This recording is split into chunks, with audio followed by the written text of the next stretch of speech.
नया कानून आने के बाद अफगानिस्तान, बांग्लादेश और पाकिस्तान के अल्पसंख्यक बिना किसी कानूनी दस्तावेज के भारत में रहने के हकदार हो जाएंगे। देश में नागरिकता का मुद्दा अभी गर्म है और नागरिकता संशोधन कानून के अमल में आने के बाद इसका तीखा विरोध देखने को मिला है। और फ्रेंड्स, अब सवाल ये उठता है कि आखिर नागरिकता पर हमारा संविधान क्या कहता है और नए कानून से इसमें क्या बदलाव हो जाएगा। आज हम बात करने वाले हैं कि कौन बन सकता है भारत का नागरिक, मतलब भारत का नागरिक कौन है, उनके लिए क्या क्या हमारे संविधान में कानून है। इसमें आज के इस वीडियो में हम बात करेंगे संविधान के अनुच्छेद 5 to 11 के बारे में, संविधान के अनुच्छेद 5 से 11 के बारे में। नमस्कार फ्रेंड्स, वीडियो स्टार्ट करने से पहले मैं एडवोकेट गौरव सैनी स्वागत करता हूं आप सभी का हमारे यूट्यूब चैनल एडवोकेट गौरव में।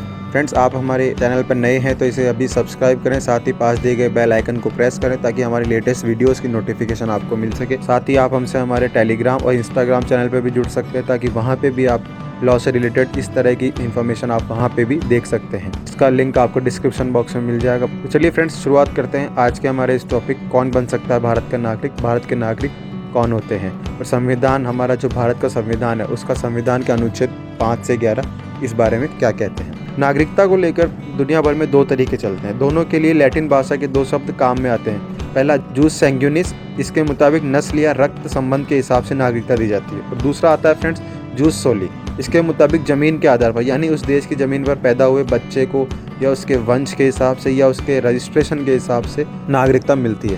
पहले जूस सोली के सिद्धांत पर नागरिकता देता था, लेकिन अब जूस सोली और जूस सैंग्यूनिस दोनों के सिद्धांत काम में आते हैं। नागरिकता और इससे जुड़े कानून केंद्र सूची के विषय हैं, इसलिए इस पर कानून बनाने का हक केवल केंद्र सरकार के पास में होता है, मतलब पार्लियामेंट के पास में, संसद के पास में इसका हक होता है। और भारतीय संविधान के अनुच्छेद 5 से 11 तक भारत की नागरिकता के बारे में कानून बनाए गए हैं। इसमें सबसे पहले बात करते हैं हम फ्रेंड्स संविधान के अनुच्छेद 5 से 10। संविधान के अनुच्छेद 5 से 10 नागरिकता की पात्रता को परिभाषित करते हैं, और अनुच्छेद 11 जो है फ्रेंड्स वो नागरिकता के मामले पर संसद को कानून बनाने का अधिकार प्रदान करता है।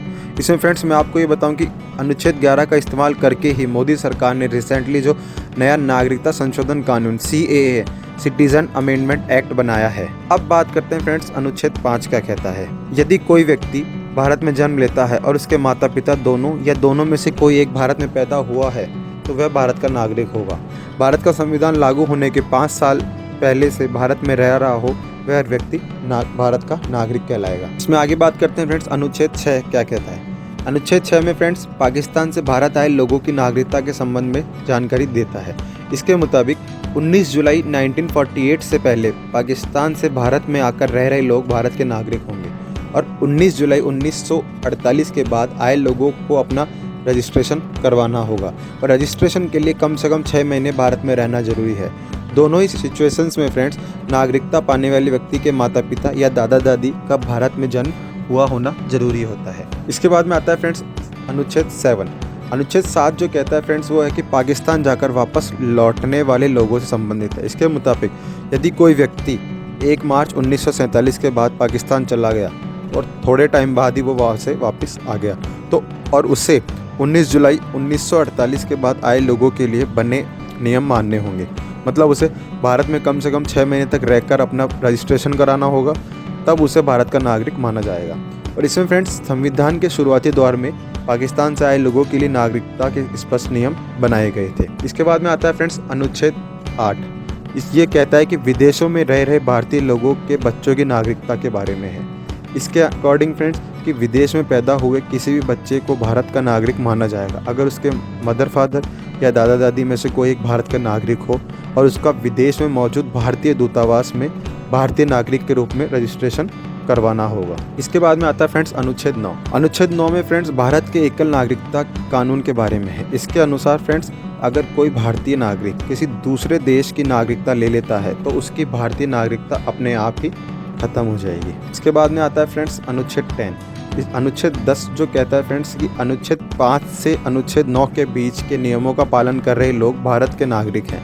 इसके अलावा संसद के पास ये अधिकार होगा कि वह नागरिकता संबंधी जो भी नियम बनाएगी उस आधार पर नागरिकता दी जाएगी। इसके बाद में आता है फ्रेंड्स अनुच्छेद 11। अनुच्छेद 11 इन अनुच्छेदों के अनुसार किसी को नागरिकता देना या उसकी नागरिकता समाप्त करने से संबंधित कानून बनाने का अधिकार भारत की संसद मतलब भारत के पार्लियामेंट के पास में सुरक्षित होता है। मतलब नागरिकता संबंधी जो भी कानून बनाएगा या उसमें जो भी अमेंडमेंट किए जा सकते हैं वो सिर्फ और सिर्फ पार्लियामेंट मतलब सेंट्रल गवर्नमेंट कर सकती है, संसद कर सकती है, जैसा कि हाल ही में हुआ भी है। इसके बाद में आगे बात करते हैं, नए कानून के अमल में आ जाने के बाद अफगानिस्तान, बांग्लादेश या पाकिस्तान के अल्पसंख्यक लोग बिना किसी कानूनी डॉक्यूमेंट के भारत में रहने के हकदार हो जाएंगे।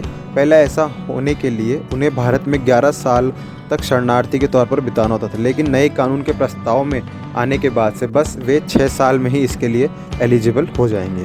और संशोधन के मुताबिक फ्रेंड्स, पाकिस्तान, अफगानिस्तान और बांग्लादेश से 14 दिसंबर 2014 से पहले आए हिंदू, सिख, बौद्ध, जैन, पारसी और ईसाई लोगों को 6 साल भारत में रहने के बाद भारत की नागरिकता दे दी जाएगी। इसके लिए उन्हें किसी प्रकार कोई डॉक्यूमेंट नहीं देना होगा।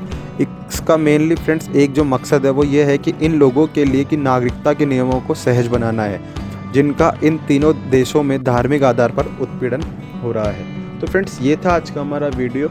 हम कह सकते हैं कि भारत का नागरिक कौन है, कौन भारत का नागरिक बन सकता है, किसी को भारत की नागरिकता प्राप्त हो सकती है। आई होप आप सभी को ये वीडियो पसंद आया होगा। पसंद आए तो इसे लाइक करें, अपने फ्रेंड्स रिलेटिव के साथ में शेयर करें, उन्हें बताएं कि भारत का नागरिक कौन है, भारत की नागरिकता कैसे मिल सकती है।